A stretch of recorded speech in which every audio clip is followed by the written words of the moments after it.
I can't think of any other video I would want to start 2025 with than one where I rank the soundtrack of what I believe to be the most well-made show of all time. I am of course talking about the award-winning and critically acclaimed triumph that is Arcane League of Legends. Back in November of 2023, I ranked it number 5 in my top 75 cartoons since 2010, and I am so glad that assessment held up. Like, look at these season 2 IMDb ratings. No other TV show to ever exist has had every single episode in a season get above a 9.0. Arcane is actually insane. In fact, after I finished the last episode of season 2, I called it the best TV show of all time on my Instagram story, and I still stand behind that claim. But with each episode costing on its own $13.5 million, it makes sense that they are so good. With that money, they were able to make episodes with remarkable storytelling, animation, voice acting, and everything in between. And that includes the Arcane soundtrack. I don't even want to know how much of the $250 million went towards it. But what I do want to know is what songs would stack up in a top 10 list. Now, I wasn't super invested in the show's soundtrack until after I watched season 2, and honestly I wish I had gotten to it sooner. It's phenomenal. Arcane is certainly not a musically centric show like Steven Universe or Tangled the series, but it has a wide variety of musical numbers that it pairs with its top-of-the-line animation. Every song is vastly different, almost giving you whiplash if you listen back to back. But honestly, I love it. It's so fun. Now, everyone knows about Imagine Dragons' Enemy. I even made it my high school baseball walk-up song, but Arcane has so much more to offer in the music department. But before we get to the list, I do feel like a few honorable mentions must be had here. All 3 of the songs that missed the cut kind of are on the outside looking in for a similar reason. Those 3 are Dynasties and Dystopias, Paint the Town Blue, and Heavy is the Crown. I think all of these songs fit super well with the scenes they accompany. I'm just not a big fan of the music style they take on. D&D sounds super cool with the Echo vs Jinx fight, but it's a bit too generic rap sounding to make the cut. Paint the Town Blue is also super high energy for the scene it's attached to, but it's just not musically interesting enough. And Heavy is the Crown is epic, but it falls into the genre of hard rock, which is hard for me to get behind and rank above other numbers. And then there's also the new 21 Pilots song, The Line, coming in at number 11. I hate to put this massive group's feature song outside the top 10, because it is super well sung and has a pretty solid sound to it. It just doesn't have that wow factor to it like I wish it did. I promise I enjoyed the song. It is just only getting talked about right now. So, not that every 21 Pilot fan has clicked off the video, let's just get things started with number 10.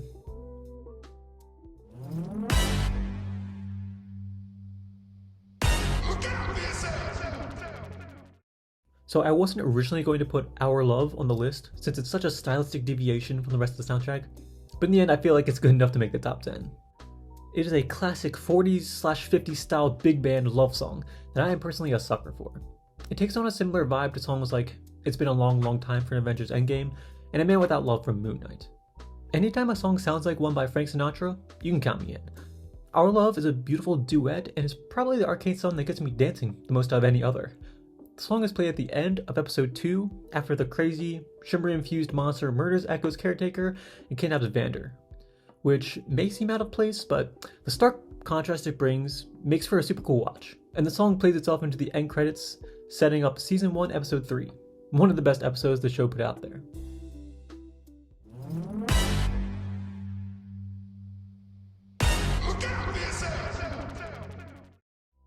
Now for one of the most depressing songs from the series, and there's a good handful of those, I've got Wasteland. What happens to Jinx in season 2 is absolutely devastating, so this absolutely devastating song fits perfectly with the scene where she tries to off herself like a dozen times. Broody songs like this can sometimes be a bit too drab, but this one is really solid. The vocalist has a gentle, emotional voice that adds to the melancholy number, which is of course very minor and very sad.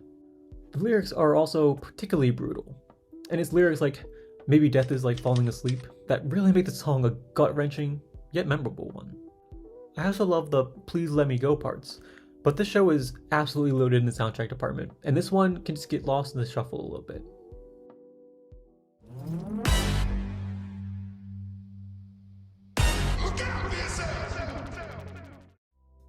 I Can't Hear It Now is a beautiful solo piece that accompanies one of the most unique animated scenes of any show ever. The ballad is played over top the one-of-a-kind scene from season 2 where they show the funeral scene of Caitlyn's mother drawn in a charcoal animation style. The second season went bonkers with the animation styles in some of its best scenes, and this one might just be my favorite and the most impressive.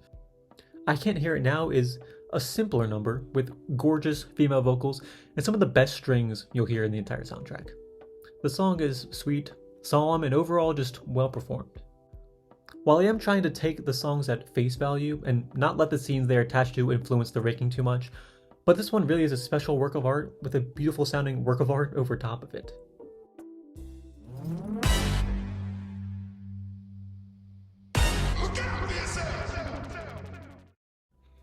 And in 7th place, I have one of Woodkid's awesome tracks he made for Arcane, and that would be To Ashes and Blood.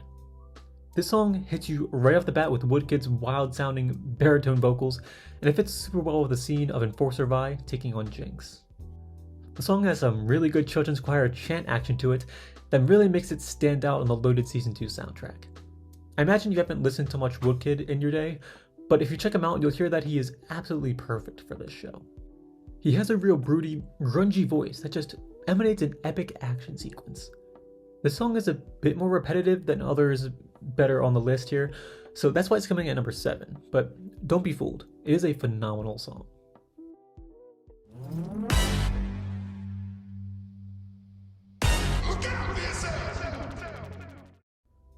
I've got B. Miller's Playground, bouncing in between like 9th and 4th place, but I've landed here on the 6th spot. The song is a real catchy one that plays early on the series as you get a good look at Zon for the first time. There are a cornucopia of different sounding percussion instruments that make the song a unique standout. And the song being sung by B. Miller gives it some bonus points because she has an elite voice that is a perfect fit here. The only reason the song sits here in the middle of the list is because it's a little one note. It really only fits best in its scene, which makes sense since it's a song describing a specific location. So its lack of versatility puts it here, but at the end of the day, it is a fun steampunk song for this fun steampunk show.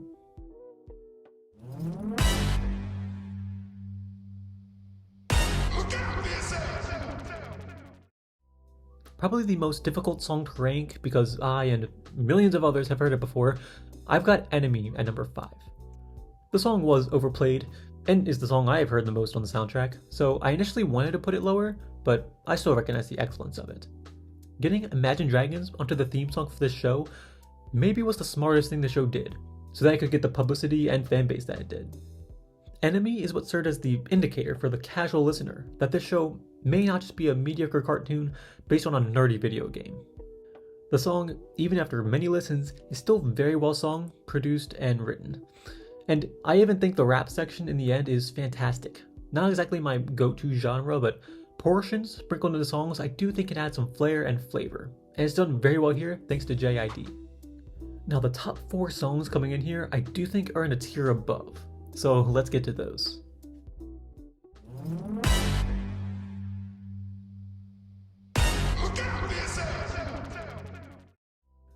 At 4th place, I have the song that plays over what is still my favorite scene from the show probably, and that is What Could Have Been. I knew that this song had to be in the top 5 after I saw that the show got Sting to sing the big finale song in the last season 1 episode.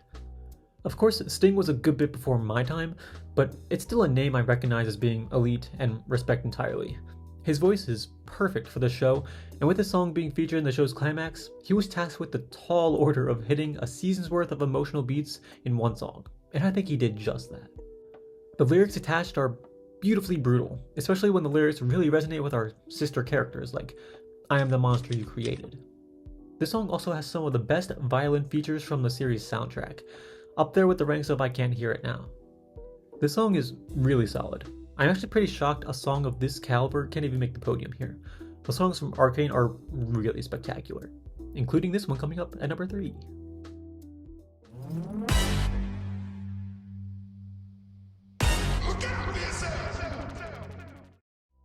Okay, I'm gonna be real, I had this song way down on the list, but after a handful of re-listens, I recognize that Blood, Sweat, and Tears is a top 3 song from this show. Before I talk about the song, or the scene, or anything, you gotta give full props to Cheryl Lee Ralph. I was unfamiliar with your game, Cheryl, because oh my goodness, she put on an absolute clinic in this under 4-minute song. Her vocals are full of unmatched energy and power, and this song even got an entire official music video on the side taking us through Ambessa's tragic upbringing. This is the kind of song that I would sprint to if I ever needed a gym workout playlist or Hype Me Up album. The song is uber catchy and has a very good bridge that really culminates the song, bringing it to an awesome, energy-filled moment before our final chorus. I'd imagine Blood, Sweat, and Tears would be a lot of people's number one if they just listened to the soundtrack one day, and I think I could even be swayed to place it higher given my current mood at the time. However, there are two others that right now I would say are S+ ranked songs, except that they really couldn't be any different from each other.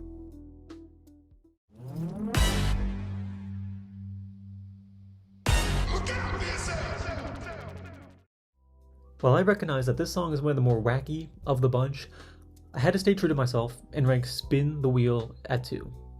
It's Heimerdinger's feature song, right in the heart of the wild alternate universe plotline from the second season, and this song just keeps getting better and better. It starts off with that awesome banjo sound, or whatever you would call this Frankenstein musical instrument.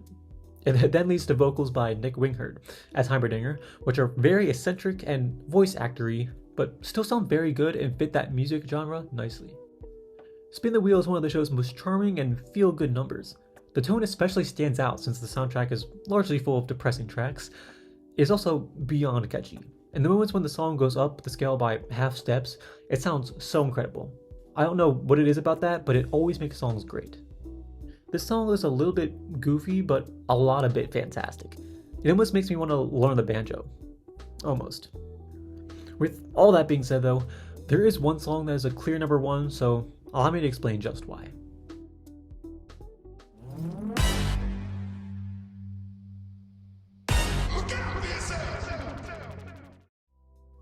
Guns for Hire is as good as it gets. It is the show's most spectacular and breathtaking song, and honestly, you should just check it out instead of listening to me ramble about it, which I'm still gonna do regardless. The song has that indescribable it factor to it that even after just a couple listens, I knew it had to be the number one on this list. The chorus of this song is musically elite. It has some of the most gorgeous sounding chords and chord progressions from any song I've ever listened to. This song is sung by Woodkid, who they brought for season 2 to sing Ashes and Blood, so you know his first entry had to be pretty great for the show to gain his trust just like that. This number is placed right at the end of episode 6 of the first season, as Jinx lights up the blue flare. It's a really cool scene, especially when we see the stone statues of those from Jinx's past. The lyrics to the song also fit so well with Jinx's character, as they exude devastation, misfortune, and tragedy. Now, while I am fairly musically gifted, I couldn't exactly tell you all the theory or details behind Guns for Hire that make it so excellent, but I can tell you just that. That is excellent. Now, I'm not sure if this is regarded as one of the best songs from Arcane, or if this is a super hot take. I'm sure I'll be informed down in the comments, but as for me, I have to put Woodkid's masterpiece of a song at the number 1 spot. So, there you have it. My official ranking of the top 10 songs from this one-of-a-kind animated series. The series is one of the most impressive, prestigious, and well-funded shows I've ever seen, and boy does it have an elite soundtrack. I know just how much everyone loves the show's mature story and mind-blowing animation, so I hope I was able to highlight a part of the show that maybe isn't as appreciated.